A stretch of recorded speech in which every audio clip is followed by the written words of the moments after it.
ഭാഷയെക്കുറിച്ച് സച്ചിമാഷ് ഒരുപാട് കവിതകൾ എഴുതിയിട്ടുണ്ട്. വാക്കുകളുടെ അഭാവം എപ്പോഴും സ്നേഹത്തിൻ്റെ ഭാഷയാണെന്നാണ് ഞാൻ മനസ്സിലാക്കുന്നത്. കവിത വായിക്കാൻ എനിക്ക് ഒട്ടും അറിയാത്തൊരു കാര്യമാണ്. വൈലോപ്പിള്ളിയൊക്കെ വളരെ മോശമായിട്ട് സ്വന്തം കവിത പോലും ഊഞ്ഞാലൊക്കെ ഭയങ്കര മോശമായിട്ട് ചൊല്ലുന്ന ഒരാളാണെന്ന് കേട്ടിട്ടുണ്ട്. അപ്പം കവിത ചൊല്ലി വിരസം ആക്കണമെന്ന് അറിയില്ല. കവിത വായിക്കാൻ മാഷ്ടെ എൻ്റെ തന്നെ പുസ്തകത്തിന് എഴുതിയ പ്രതികരണ കവിതയായിട്ട് എഴുതിയ ദൈവം ആണോ പെണ്ണോ? എന്താകുന്നു ദൈവത്തിൻ്റെ ലിംഗം? പുല്ലിംഗമോ സ്ത്രീലിംഗമോ? രണ്ടുമല്ല, അത് ഒരു മഴവില്ലിൻ്റേതാണ്. ആണ് മുതൽ പെണ്ണ് വരെ 7 നിറങ്ങളും അവ ചേരുന്ന നിറങ്ങളുമുള്ളത്. ഒരു ശിവനിലോ പാർവതിയിലോ അർദ്ധനാരീശ്വരനിൽ പോലുമോ ഒതുങ്ങാത്തത്. കാടിനോടോ കടലിനോടോ മലയോടോ ഈ ചോദ്യം ചോദിച്ചു നോക്കിയിട്ടുണ്ടോ?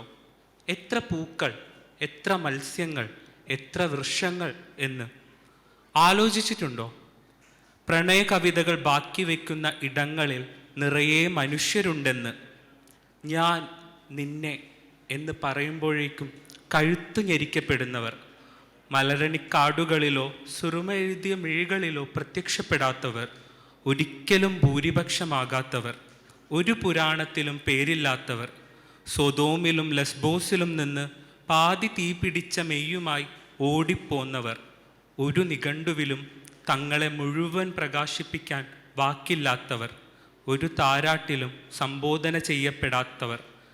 ഇനി നിങ്ങൾ പ്രാർത്ഥിക്കുമ്പോൾ നിലവിളിക്കുന്ന ഒരു രൂപം മാത്രം ഓർക്കുക. വിഷം, കുരിശ്, മരക്കൊമ്പ്, മടിത്തട്ട്, പല രൂപങ്ങളിൽ മൃതി കാത്തിരിക്കുന്നത് കാണുന്ന സ്നേഹത്തിൻ്റെ ഒരു പിടച്ചിൽ. ഇനിയും കണ്ടുപിടിക്കപ്പെടാത്ത ഒരു ഭൂഖണ്ഡം മുഴുവൻ, പേരിടാത്ത നാടുകൾ കാത്തുകിടക്കുന്നു. അകമോ പുറമോ നേരെന്നറിയാത്ത സർവനാമങ്ങൾ, നിശബ്ദമാകുന്ന നാടുകൾ, ജനിച്ചിട്ടില്ലാത്ത ഭാഷകൾ. സച്ചിമാഷ് സ്നേഹമാണ്, സ്നേഹമായി തുടരട്ടെ.